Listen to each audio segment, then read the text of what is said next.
Bismillahirrahmanirrahim. Perkenalkan, nama saya Hamdan Zulfa. Saya dari kelompok 8 Ahmad Dahlan. Nah, pada kali ini saya membawakan opening statement gitu terkait siapa sih Ahmad Dahlan.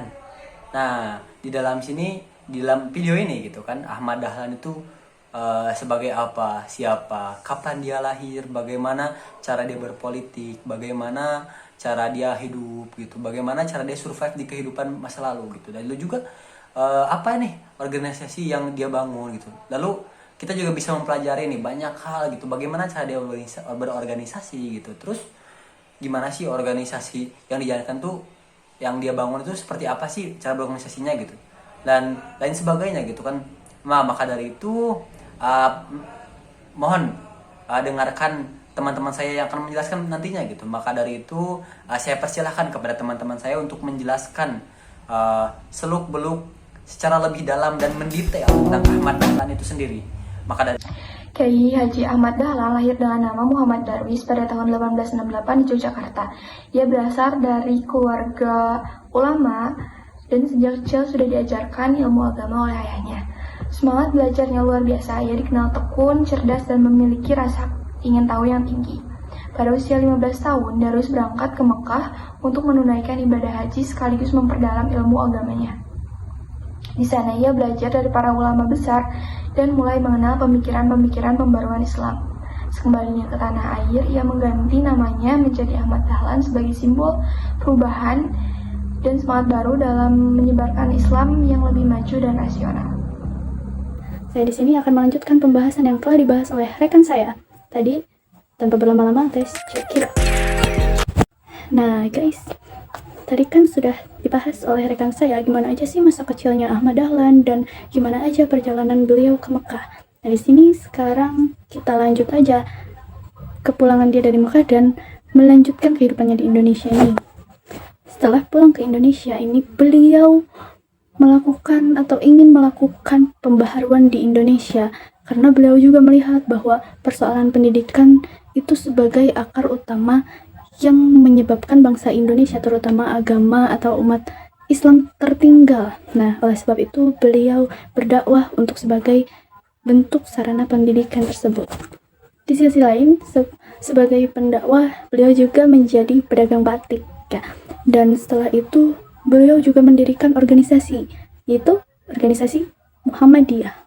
Tetapi pada saat itu, beliau harus mengajukan permohonan kepada pemerintah Hindia Belanda. Supaya apa? Supaya organisasi Muhammadiyah tersebut dapat terrealisasikan atau di-ACC. Dan untungnya, permohonan atau keinginan beliau tersebut dikabulkan oleh pemerintah Hindia Belanda itu pada tahun 1914. Tapi pada saat itu juga izin atau perizinan adanya organisasi Muhammadiyah tersebut hanya berlaku untuk daerah Yogyakarta saja, dan organisasi ini juga hanya boleh bergerak di daerah Yogyakarta. Selanjutnya, saya Yanser Rafael. Di sini saya akan menjelaskan tentang faktor-faktor yang menyebabkan munculnya latar belakang pandangan politik dari tokoh kelompok kami, yaitu Kak Ahmad Dahlan. Yaitu ada 3. Yang pertama ialah kolonialisme Belanda. Kekuasaan Belanda yang menindas dan tidak membiarkan kebebasan berpolitik terhadap pribumi sangat mempengaruhi pandangan pada tokoh-tokoh Islam. Belanda menerapkan politik etis yang pada satu sisi memberikan kebebasan pendidikan namun tetap melegalkan dominasi penjajahan bangsa Barat. Hal ini membuat tokoh-tokoh Islam termasuk Kak Ahmad Dahlan akhirnya memberikan statement pandangan politik, yaitu untuk menentang penjajahan bangsa Belanda. Yang kedua yaitu ada kebangkitan Islam internasional. Nah, karena penjajahan bangsa Barat sangat berkembang di dunia, khususnya di Indonesia, banyak tokoh-tokoh Islam yang menentang penjajahan tersebut. Salah satu tokohnya yaitu ada Jamaluddin Al-Ghifari. Nah, beliau ini menjadi panutan dari Kak Ahmad Dahlan, sehingga Kak Ahmad Dahlan akhirnya memperluas pandangan politiknya seperti beliau. Yang ketiga yaitu ada kebangkitan nasionalisme bangsa Indonesia. Untuk kebangkitan nasionalisme bangsa Indonesia ini muncul di awal abad ke-20, di mana para rakyat bersatu untuk menghancurkan pengaruh penjajahan Belanda di Indonesia. Farah Mutmainah dengan nomor pokok mahasiswa 243507111139. Di sini saya akan melanjutkan pembahasan tentang latar belakang dari pemikiran politik Kiai Haji Ahmad Dahlan. Nah, Kiai Haji Ahmad Dahlan ini memiliki hubungan yang sangat erat dengan tokoh-tokoh di Sarekat Islam, terutama Cokro Aminoto. Bahkan banyak juga kader-kader Muhammadiyah yang juga aktif di Sarekat Islam. Hal ini menunjukkan bahwa meskipun tidak aktif secara politik, namun Kiai Haji Ahmad Dahlan ini menyadari pentingnya kerjasama politik dalam memperjuangkan kepentingan umat dan juga bangsa. Ada juga pemikiran politik Islam yang moderat dan juga rasional. Di sini ciri khas pemikiran politik dari Ahmad Dahlan itu adalah moderatisme yang tidak ekstrim ke kiri maupun juga ke kanan. Nah, ada juga inklusivitas yang membuka diri terhadap kemajuan zaman dan juga ilmu pengetahuan. Selanjutnya ada rasionalitas yang menekankan pentingnya berpikir kritis. Ada juga kemanusiaan yang universal yang mendorong kerja sosial lintas golongan dan agama, misalnya dengan mendirikan rumah sakit ataupun mendirikan panti asuhan dan mendirikan lembaga-lembaga sosial lainnya yang akan bermanfaat bagi masyarakat di sekitar mereka, terutama di Indonesia sendiri. Cukup sekian dari saya, mohon maaf bila ada kesalahan. Terima kasih. Halo, oke, jadi Kiai Ahmad Dahlan, pendiri Muhammadiyah, memiliki pandangan yang tegas mengenai pemisahan antara politik praktis dan dakwah sosial. Beliau menolak keras usulan untuk menjadikan Muhammadiyah sebagai partai politik, seperti yang pernah diajukan oleh Kiai Haji Agus Salim pada tahun 1927. Bagi Kiai Ahmad Dahlan, politik praktis yang berorientasi pada kekuasaan dan partai bukanlah jalan utama untuk memperbaiki kondisi umat. Sebaliknya, beliau memilih jalur dakwah sosial sebagai sarana perubahan yang lebih efektif dan berkelanjutan. Hal ini diwujudkan melalui pendekatan yang menekankan pada pendidikan, pemberdayaan ekonomi, dan pelayanan kesehatan. Dengan demikian, Muhammadiyah fokus pada pembangunan sekolah, rumah sakit, dan kegiatan sosial lainnya. Pendekatan ini menunjukkan bahwa Kiai Ahmad Dahlan lebih mengutamakan transformasi sosial melalui peningkatan kualitas individu dan masyarakat, daripada terlibat dalam dinamika politik praktis yang seringkali bersifat sementara dan penuh konflik. Beliau juga percaya bahwa perubahan yang hakiki harus dimulai dari kesadaran pemberdayaan umat secara menyeluruh. Oke, selanjutnya, jadi Kiai Haji Ahmad Dahlan memahami bahwa dakwah tidak hanya sebatas ceramah atau pengajaran agama, tetapi juga harus diwujudkan dalam tindakan nyata yang membawa manfaat bagi masyarakat. Nah, beliau mengimplementasikan nilai-nilai Al-Quran, khususnya surat Al-Ma'un dalam kehidupan sehari-hari melalui gerakan dakwah sosial.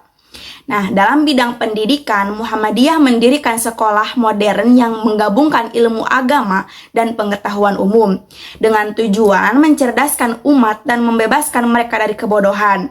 Nah, di sektor kesehatan didirikan rumah sakit dan klinik untuk memberikan pelayanan medis yang terjangkau bagi masyarakat luas. Sementara itu, dalam bidang ekonomi, Muhammadiyah mendorong etika kerja yang produktif dan halal, serta memperdaya ekonomi umat melalui berbagai program sosial.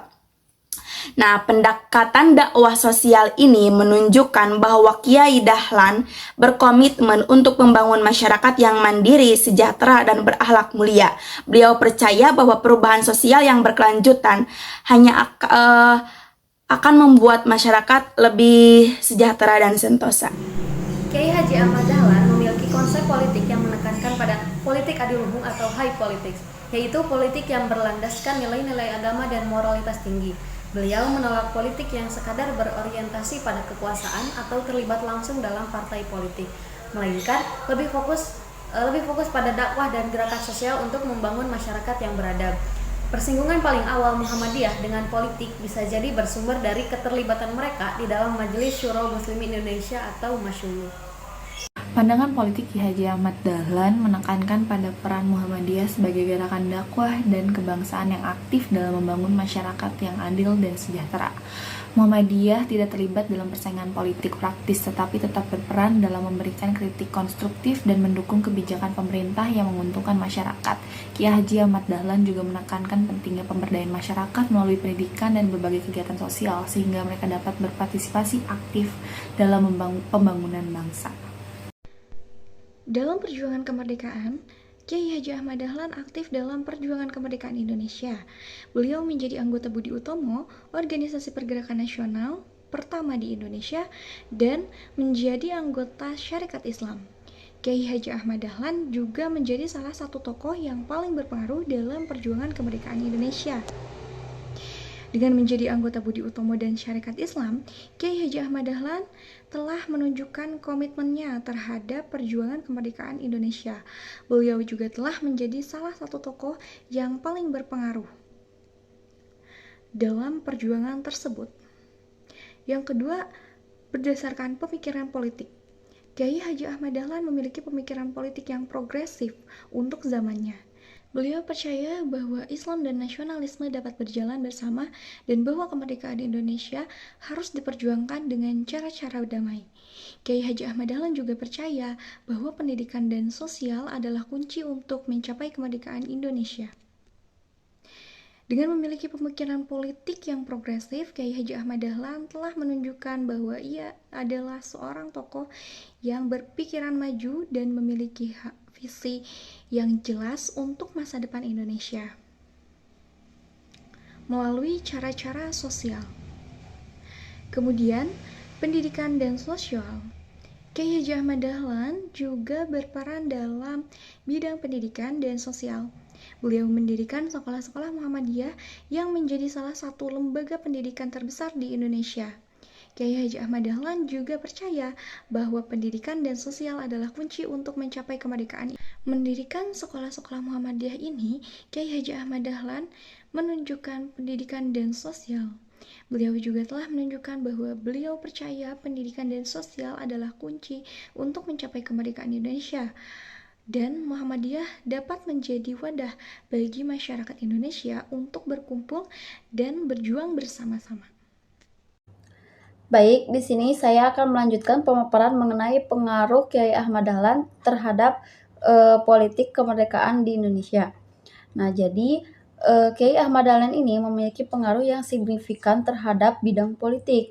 Nah, terutama dalam pergerakan kemerdekaan dan pembentukan dasar negara.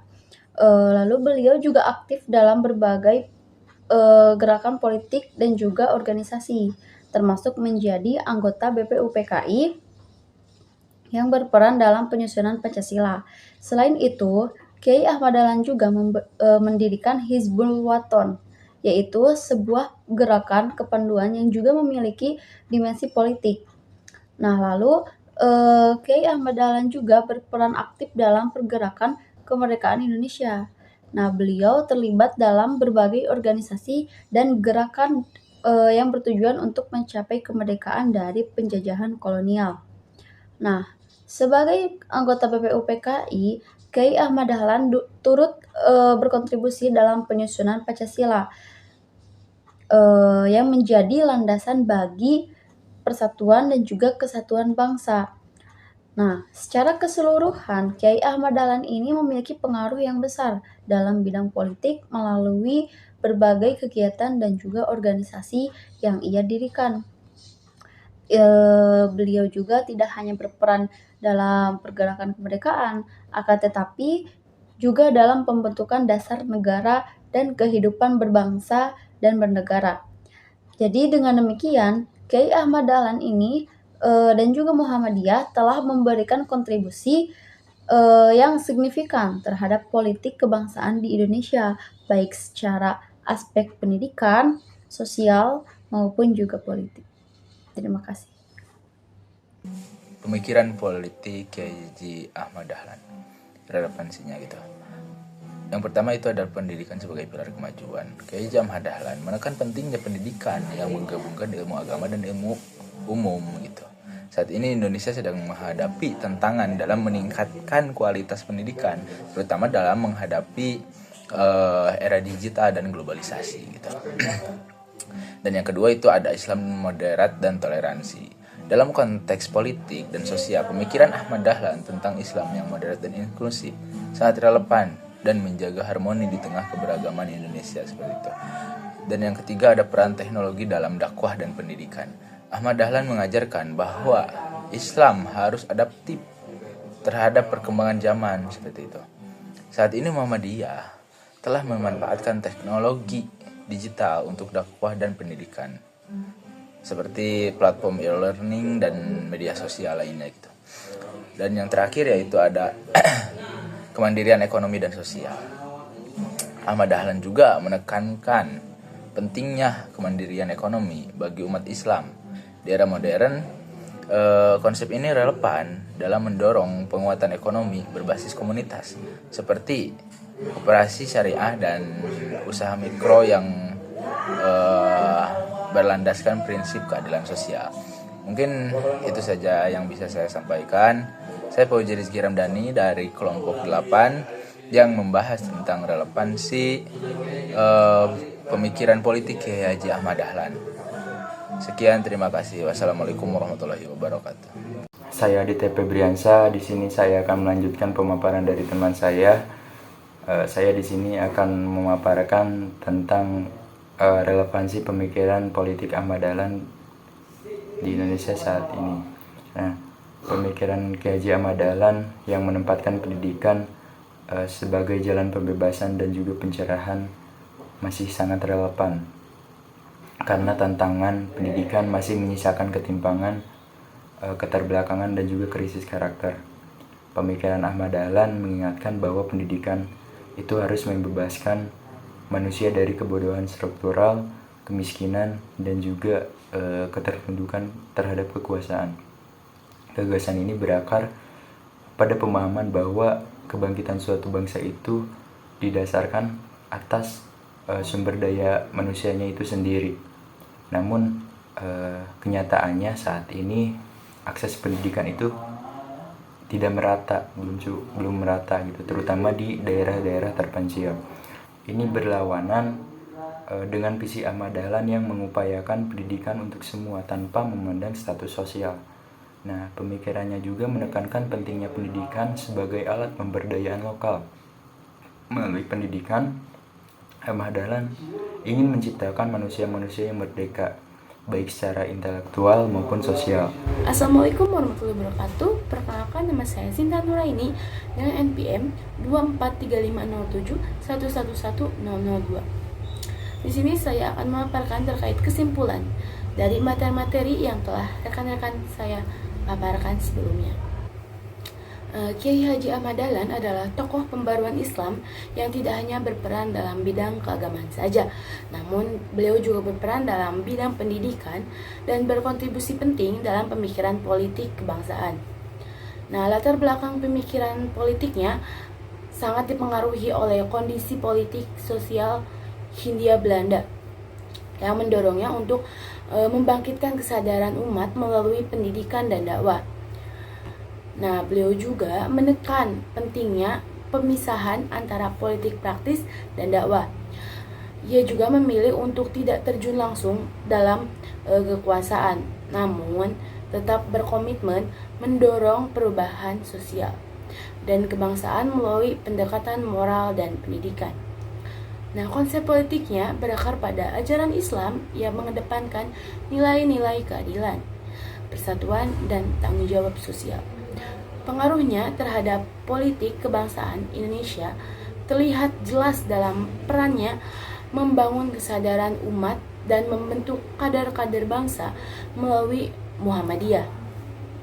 Nah, lalu pemikiran politik Kiai Haji Ahmad Dahlan tetap relevan hingga kini, terutama dalam upaya memperkuat integritas moral seorang pemimpin dalam berpendidikan karakter dan membangun masyarakat madani yang aktif, namun tetap menjunjung tinggi nilai-nilai etika dan spiritual.